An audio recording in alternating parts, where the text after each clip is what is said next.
Chapter 11.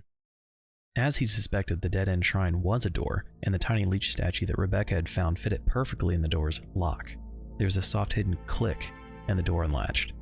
Billy studied the front of the door a moment before going in, deciding the profile was, in fact, that of Dr. James Marcus.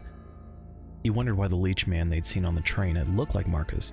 The leeches had been controlled by the obviously much younger man, the one singing outside. Was the real Marcus still around?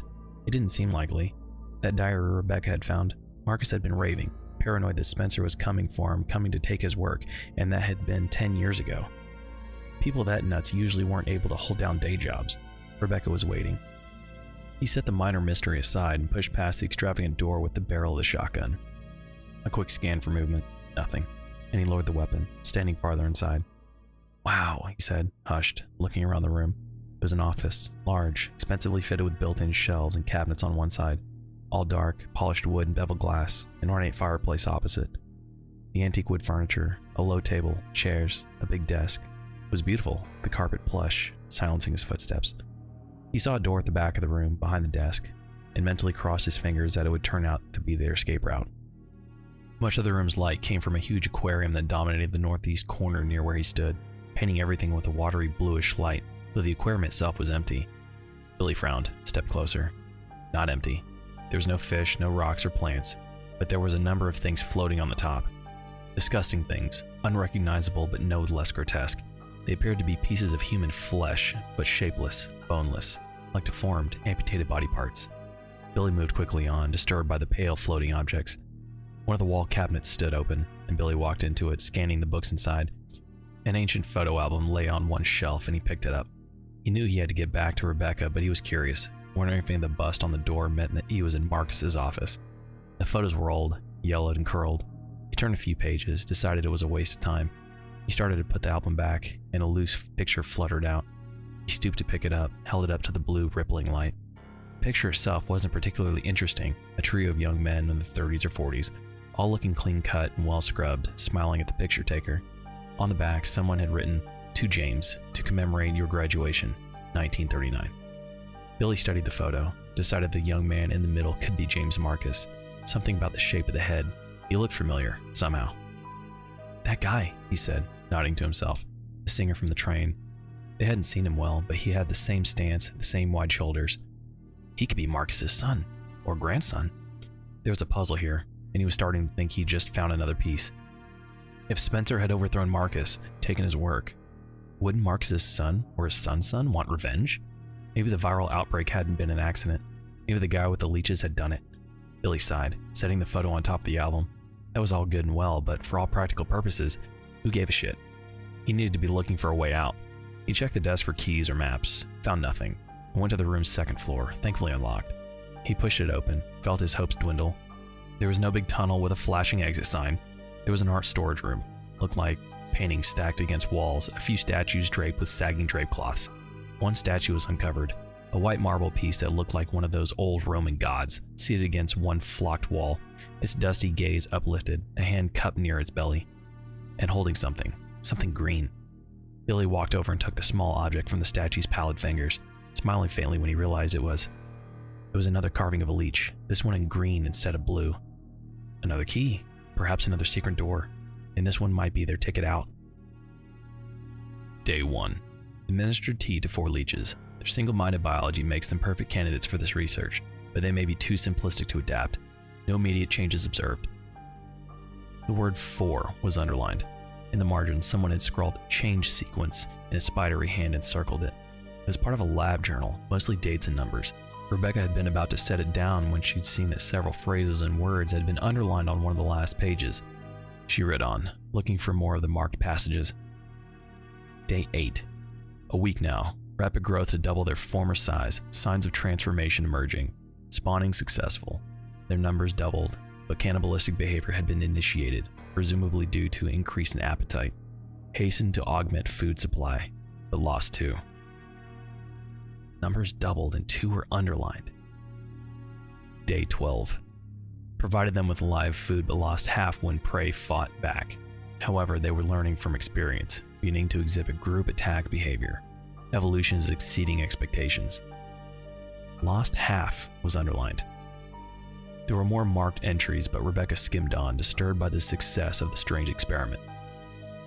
Day 23. Leeches no longer exhibit individual traits, can move as a collective.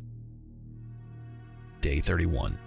Breeding at a fantastic rate, eating everything offered now. The last entry painted clearly for her just how far into madness Dr. Marcus had slipped. Day 46. A day worthy of remembrance. Today they began to mimic me. They recognized their father, I believe. I feel such strong affection for them. For them. Do they love? I think they do. It's us. Now, only me, and my brilliant children. No one will take them away from me. With all that I've learned, they wouldn't dare. Hey! It was Billy calling up through the floor. Rebecca set the papers down and walked to the hole, kneeling next to it. Did you find anything useful? She asked, looking down at him. Maybe. Catch, he said, tossing up something small through the hole. Rebecca caught it. It was another of the leech keys, this one green. Is there a door up there with a bust of Marcus on the front? Billy asked. Rebecca shook her head. I don't know. Not in this room, anyway. I've been reading through more of this wacko's experiments. Want me to go take a look around? Billy hesitated. Why don't I come up? We can both look. Just let me find another table or something. I'll be careful, Rebecca said. Didn't you say there was another door down there? Maybe you should try and get it open while I see if I can find the keyhole for this thing. It's a combination lock, Billy said. Unless you have a set of picks handy, I don't think we're going to get it open. Rebecca sighed. Too bad Jill Valentine wasn't with them. She was on the Alpha team, and according to Barry, she could break into anything. Wait, combination lock? Billy nodded, and Rebecca edged back from the hole, hurrying to the desk with Marcus's notes. She quickly read through the marked passages, did the math as she hurried back. 4 leeches, doubled, lost 2, lost half. Try 4, 8, 6, 3, she said. Wild guess? Billy asked. Rebecca smiled faintly. Probably. Just check. She held up the green leech carving. I'll see if I can find where this goes. Billy nodded, reluctantly, and Rebecca stood up, starting for the room's door, not sure if she was being brave or stupid. She didn't really want to do anything alone, not since her encounter with the primates, but as long as she was already on the first floor, it made sense for her to take a look. The lab's doors opened with a short corridor, 3 doors besides the one she'd come through. The first door, on the right, was locked. The second door, around a corner and also to the right, was open, but a quick glance inside showed nothing but a large, empty room. A small office set to one side. It was too dark to see much else. Rebecca closed the door, relieved that she was already 2/3 of the way through their little search, and went to the last door, at the end of the corridor. Also unlocked. Rebecca pushed it open, saw yet another door only a meter in front of her, to the left. The room opened up into what appeared to be the same lab she'd started from. It wasn't, but the way the rooms were oriented, it had been connected to the first lab. Maybe they'd split up at some point. A movement. There, near a table by the connecting wall, was one of the infected, a gaunt, sallow man. His eyes blank, his mouth open and hungry. He shuffled toward her, making a small gurgling sound in the back of his throat. He was slow, very slow. Rebecca looked between him and the door in front of her, the weight of the leech key warm in her hand. Taking a chance, she stepped forward and pushed at the door, was through and quickly closing it behind her before the too-thin zombie could take another step. She stepped into an operating room, old and unclean, the once sterile tiles gray with light film of scum, a few metal gurneys standing about on tilted wheels, and there, across from her and to the left, was a greenish door with a profile of Dr. Marcus on the front door. Gotcha, she said, moving to the door, studiously avoiding a closer look at the operating table set in the room's far corner after she caught a glimpse of the heavy restraints attached. She had an idea of what Marcus had been up to. She didn't need to suffer the details.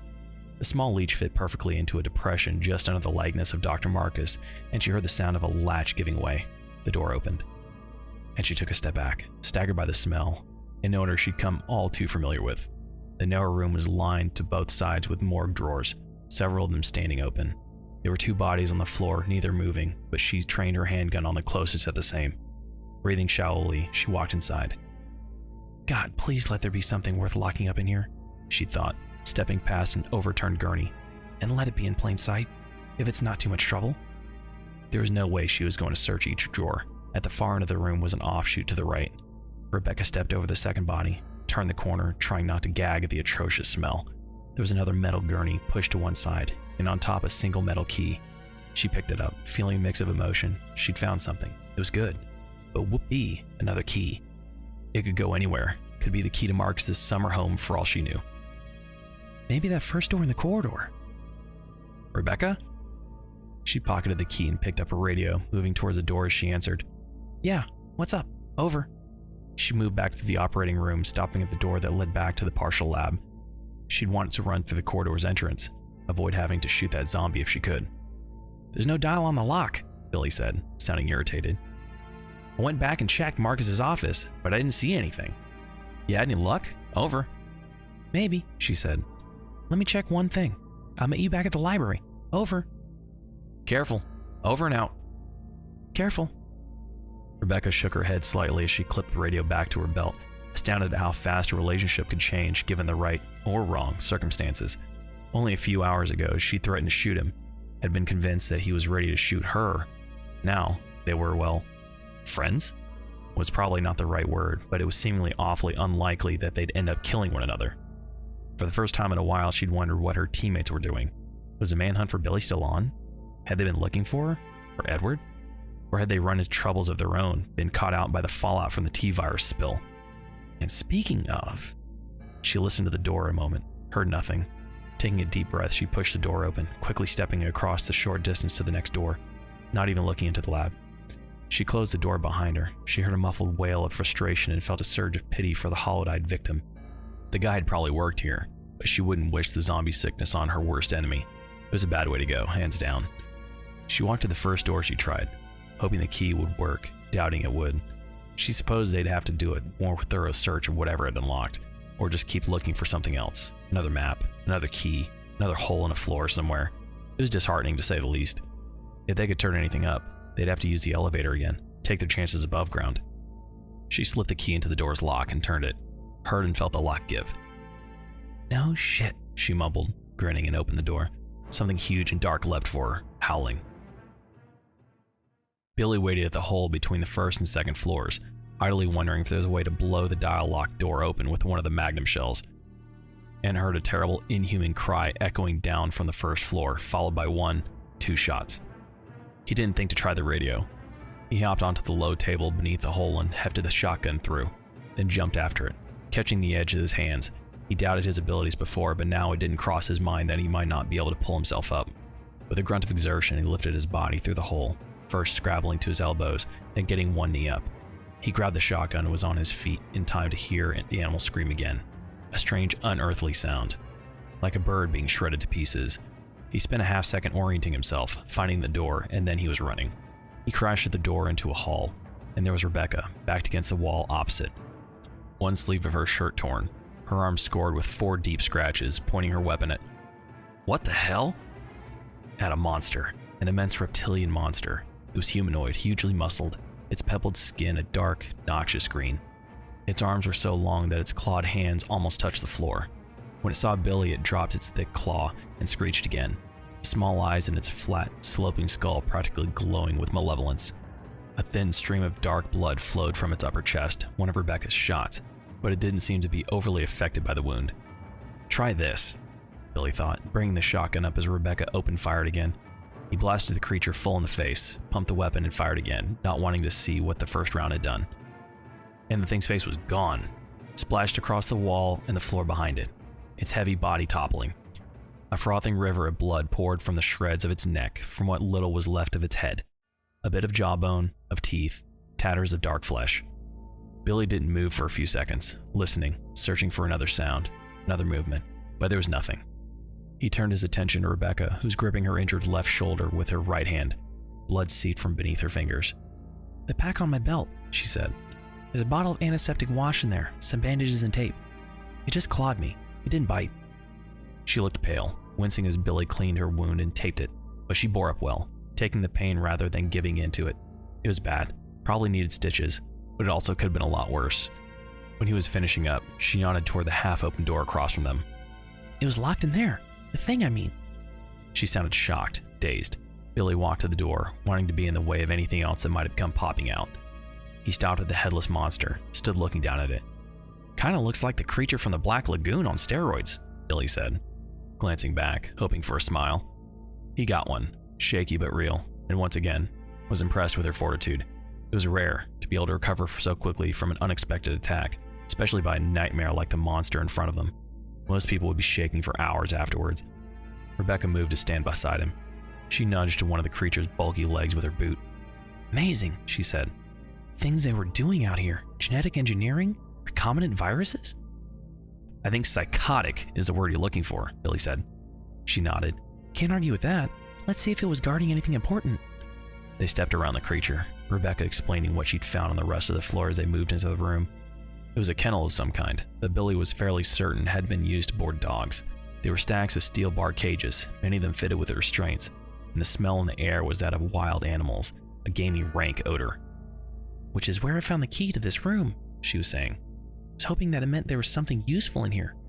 The room was U-shaped, split by shelves. They moved around the shelves, Rebecca letting out a small sound of disgust. Heaped in the far corner was a heap of torn fur and gnawed bones, what appeared to be the remains of a few of those baboon creatures. There was a lot of feces scattered around too, dense piles of black, tarry substance that smelled like, well, like shit. It seemed the monster had been locked up for a while. There was a small wood table between two of the cage stacks, a few papers scattered across the top. Billy walked over, stepping carefully. Picked up a page on top as Rebecca started poking around a few of the open cages. It appeared to be part of a report. And yet, research to date has shown that when the progenitor virus is administered to living organisms, violent cellular changes cause breakdowns in every major system, most consistently the CNS. Furthermore, no satisfactory method has been found to control the organisms for use as weapons. Clearly, greater conditioning is at the cellular level is essential to enable further growth. Experiments on insecta, amphibia, mammalia, primate have all fallen short of projected results. It appears that no further progress can be made without using humans as the base organism. Our recommendation at this time is that the experimental animals be kept alive for further study and as possible prey for field testing of newer suggested hybrid BOWs, such as the upcoming Tyrant series. Jesus. Billy rifled through the pages looking for the rest of the report, but there's only a handful of coffee-stained feeding schedules. Tyrant series? All the creatures we've seen? And they were working on something that could conceivably kick said creatures' asses? Ha! Billy looked up, saw Rebecca holding something small in the air, a triumphant grin on her face. Dial, anyone? She dropped the report back on the table. You're kidding me. Nope, it was in one of the cages. She tossed the item to him. Billy caught it, felt his own grin surfacing. It was exactly what he'd been looking for, a rounded knob made to fit on front of the combination lock downstairs. 4863? Billy asked, and Rebecca nodded. 4863, she repeated, and held up her hand, showing him her crossed fingers. Billy crossed his own. It was dumb, a child's superstition, but he was long past the point of caring whether or not he appeared rational. Anything he could help, he'd give it a shot. Let's go see, he said, feeling hope resurface yet again as they moved out of the monster's room, amazed at how resilient that particular feeling was. There was a quote somewhere about how long as there was life, there was hope. He heard it when he'd been on trial, and thought it was obvious and stupid at the time. How strange and somehow marvelous that he would discover the truth of that statement fighting for his life in such very different circumstances. Together, they headed back for the lab. Billy kept his fingers crossed. End of chapter 11.